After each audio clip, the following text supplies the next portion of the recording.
அமைச்சர் KN நேரு மீதான ஊழல் வழக்கு, திமுக இமேஜை டேமேஜ் செய்ய முயற்சியா?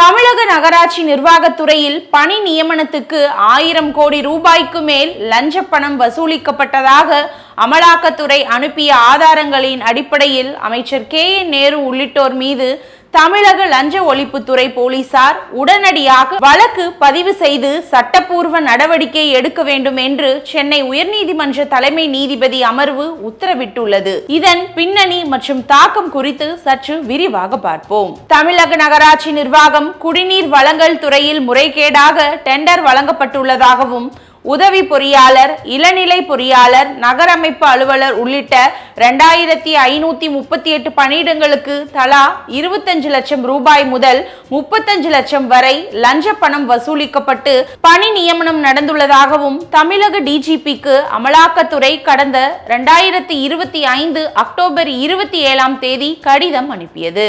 இதில் தமிழக நகராட்சி நிர்வாகம் மற்றும் குடிநீர் வழங்கல் துறை அமைச்சர் KN நேருவின் சகோதரர்களான ரவிச்சந்திரன், மணிவண்ணனுக்கு சொந்தமான இடங்களில் நடத்தப்பட்ட சோதனையின் போது கிடைத்த ஆவணங்களின் அடிப்படையில் மிகப்பெரிய முறைகேடு நடந்திருப்பது கண்டுபிடிக்கப்பட்டுள்ளதாக அமலாக்கத்துறை தெரிவித்திருந்தது.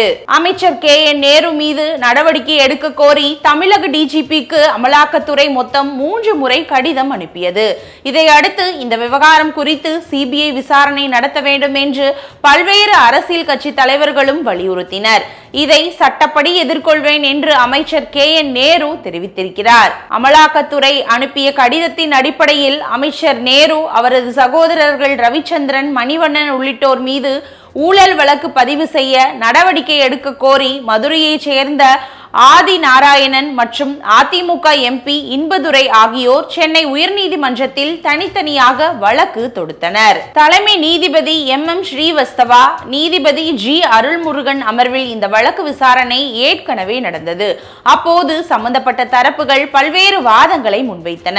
அரசு தலைமை வழக்கறிஞர் PS ராமன், அதிமுக MP இன்பதுரை தேர்தல் நேரத்தில் அரசியல் காழ்ப்புணர்ச்சியால் இந்த வழக்கை தொடர்ந்துள்ளார் என்று அவர் தெரிவித்தார். அமலாக்கத்துறை தரப்பில் ஆஜரான சிறப்பு வழக்கறிஞர் N ரமேஷ், இந்த விவகாரத்தில் டிஜிபிக்கு வெறும் கடிதம் மட்டுமின்றி அனைத்து குற்றச்சாட்டுகளும் டிஜிட்டல் ஆவணங்களை அனுப்பி அமலாக்கத்துறை தனது கடமையை முறையாக செய்துள்ளது.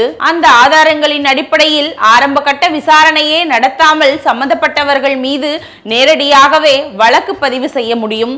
ஆனால் தமிழக போலீசார் தங்களது கடமையை செய்யவில்லை என்று வாதிட்டார். அனைத்து தரப்பு வாதங்களையும் கேட்ட நீதிபதிகள் தமிழக நகராட்சி நிர்வாகம் குடிநீர் வழங்கல் துறையில் நடந்துள்ள இந்த முறைகேடு மூலமாக பல 100 கோடி ரூபாய் லஞ்ச பணம் ஹவாலா முறையில் கைமாறியுள்ளதாக அமலாக்கத்துறை ஆதாரப்பூர்வமாக குற்றம் சாட்டியுள்ளது. இந்த விவகாரத்தில் அரசு உயர் அதிகாரிகள், அமைச்சரின் உறவினர்கள், அரசியல்வாதிகளின் நெருங்கிய நட்பு வட்டாரங்கள், விண்ணப்பதாரர்கள் என கூட்டணி அமைத்து செயல்பட்டுள்ளனர். தேர்வு முடிவு வெளியாகும் முன்பே சம்பந்தப்பட்டவர்களுக்கு அது குறித்த விவரம் முறைகேடாக தெரிவிக்கப்பட்டு பணம் வசூலிக்கப்பட்டுள்ளது. 2538 பேரும் பணியில் சேர்ந்து 6 மாதங்களுக்கு மேல் ஆகிவிட்டது. நேர்காணல் கடிதத்துடன் 10 ரூபாய் நோட்டை அடையாளமாக கொடுத்து கோடிக்கணக்கில் லஞ்ச பணம் ஹவாலா முறையில் வசூலிக்கப்பட்டுள்ளது.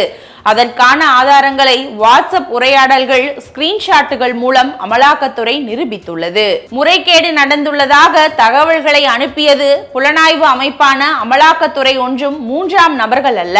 அவ்வாறு ஆதாரங்களுடன் கடிதம் அனுப்பி 3.5 மாதங்களுக்கு மேல் ஆகின. ஆனாலும் தமிழக போலீசார் இன்னும் நடவடிக்கை எடுக்காமல் ஆரம்ப கட்ட விசாரணை என்று கூறி வழக்கு பதிவு செய்யாமல் இழுத்தடிப்பது அதிருப்தி அளிக்கிறது. எனவே அமலாக்கத்துறை அனுப்பிய ஆதாரங்களின் அடிப்படையில் தமிழக லஞ்ச ஒழிப்புத்துறை போலீசார் தாமதமின்றி சம்பந்தப்பட்டவர்கள் மீது உடனடியாக வழக்கு பதிவு செய்ய வேண்டும்.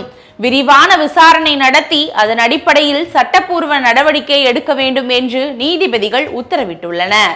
இதன் தொடர்ச்சியாக மக்கள் வரி பணத்தை உறிஞ்சி கமிஷனில் கொழுக்கும் திமுக அரசின் ஊழல் கோட்டை சுக்குநூறாக இடிந்து விழும் நாளுக்கான கவுண்ட் டவுன் தொடங்கிவிட்டது என எதிர்க்கட்சிகள் கடுமையாக விமர்சித்து வருகின்றன. இதற்கெல்லாம் ரியாக்ட் செய்துள்ள திமுக அமைப்பு செயலாளர் RS பாரதி, இது ஒன்றும் பின்னடைவு அல்ல, திமுகவின் சட்டத்துறை இதனை சட்ட ரீதியாக சந்தித்து முறியடிக்க தயாராக இருக்கிறது. இவை அனைத்தும் தேர்தல் நேரத்தில் முதல்வர் ஸ்டாலின் மற்றும் திமுக இமேஜை கெடுப்பதற்காக செய்யப்படும் சூழ்ச்சிகள். அமைச்சர் KN நேரு தற்போது 41 தொகுதிகளுக்கு பொறுப்பாளராக நியமிக்கப்பட்டுள்ளார். அவரது தேர்தல் பணியை பார்த்து பொறாமைப்பட்டு எடப்பாடி பழனிசாமியின் ஆலோசனையின் பேரில் டெல்லியில் இருப்பவர்கள் இத்தகைய நடவடிக்கைகளை எடுக்கிறார்கள் என்றார் RS பாரதி.